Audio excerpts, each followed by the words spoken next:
Understand. Don't follow, let's take command.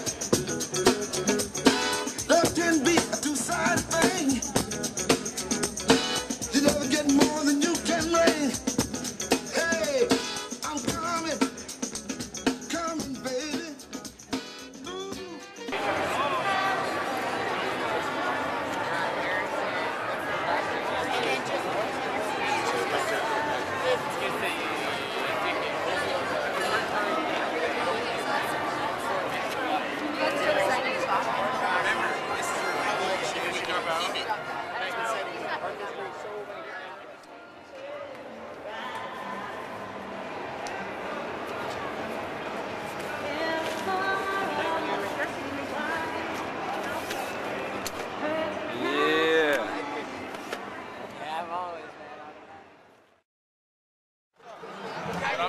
I'm just out here supporting Oakland, California. It's my city. I love it. So, and I know I'm part of the 99% as well as you behind the camera, as well as everybody else. Honestly, today, it's a history in the making. History in the making, for sure. My grandkids gonna learn about this, their grandkids.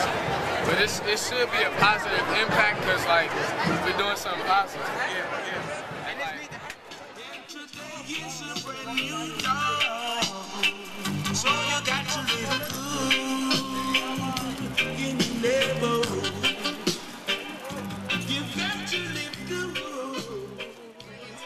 And these pictures are actually battles with the cops, and they actually kicked every single police officer out of the town of Minneapolis. It's just a fantastic read. Relevance of the Cuban They show their support, and their anger about, the police brutality, the disparity of wealth in the community, and everywhere.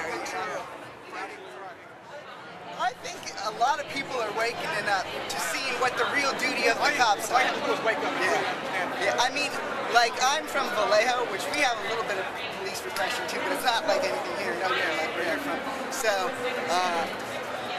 definitely a lot of maybe white middle-class kids are getting, what is the duty of the police? To repress, workers and to keep them in their place. They don't really serve the people, they serve the system. Oh, yeah. Hired them. Yep, to absolutely. serve. So there's no way that you can serve somebody who's not paying you to serve. Yeah, protect and serve the interests of the ruling rich. That's what they do.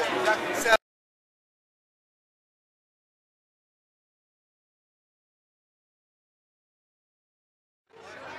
One thing is, we don't agree that cops are part of the 99%. That's an idea. I saw that on the news yesterday. They were trying to say that they're part of the 99%. They're acting indifferent. No, they're agents of the 1%. They work for the 1%. Like you were saying, the rich. Even if they come from working class families, black, white, Latino, Asian, they've left the working class by becoming cops. Right now, just like you and me talking politics, this is what we need, average people talking stuff over, less of like, vote this guy into office. I don't think that's going to solve any of our problems, but more of talking in our communities, how can we solve this, how can we get, what's in our interest, like jobs, like we need money, we need work, we need good health care, we need good schools, how can we get people's needs rather than just what's in the interest of the wealthy corporations.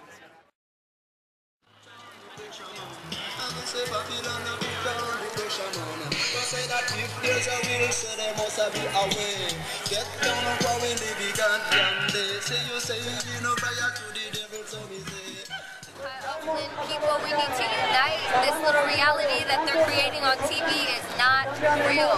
You gotta wake up, you gotta realize image that you think is reality, the rich, the good life, the drinking at the club, let's toast it up. It's not reality. You need to be out here occupying, we need to fight for the rights of the people. This is legendary right here. This is like some real liberal, legendary stuff right here. You know what I'm saying?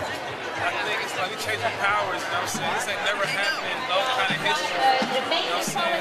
So it's like it's coming to reality of us coming together. You see what that happened. This is a Wednesday. There's thousands of people out here supporting the same cause, you know what I'm saying? That's what it's about. So we come together, it's a wrap. This is a positive reaction to what is going on in the world. So people see.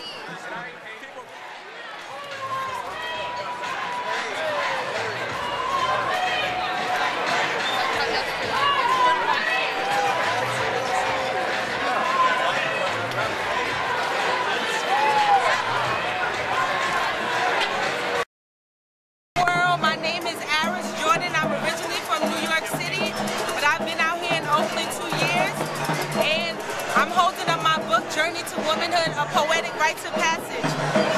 In the last 2 years is me stepping into myself. Like we had a conversation earlier of how people of color had no other choice but to create. Do the impossible, make the possible out of the impossible. And I'm looking at the laissez-faire shirts, and this came out a couple of years ago, and it looked like Occupy Oakland. I'm seeing the Black Panthers, you know, the food justice groups, all of these different groups that normally do things in private, bringing it to the public.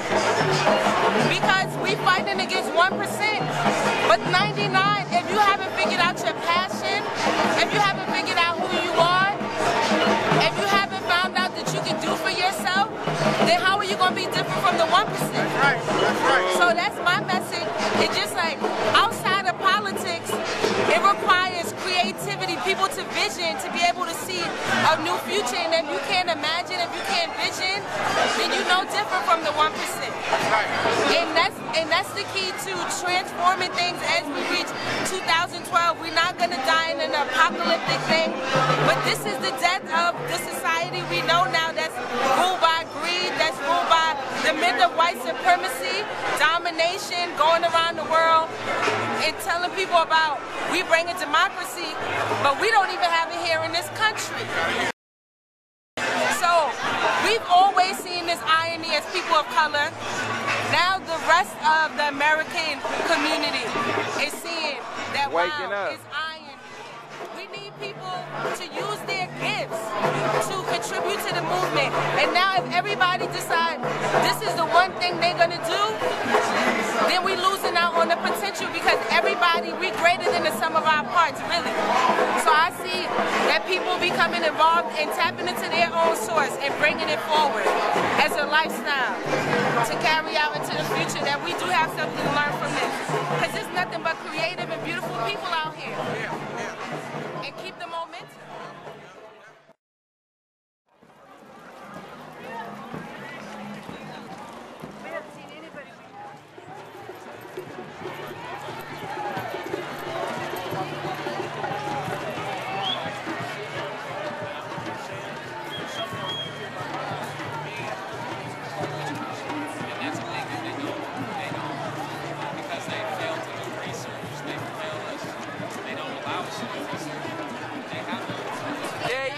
Hella important because this right here is showing people, you know, that we can win. You know, like look at how many people are out here. Like our power here is to shut shit down. Like as workers, you know, that's our power.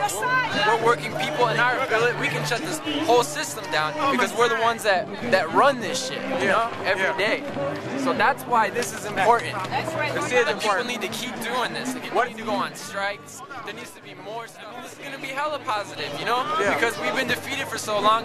You know, our working conditions, our living conditions, our communities have been getting worse and worse and worse and worse. So if this means that we are gonna start fighting, then not only will we improve life for our children, but our children are gonna learn how to fight, and that means that can only mean a better future for all of us, all of us people who are working class people, who are in the same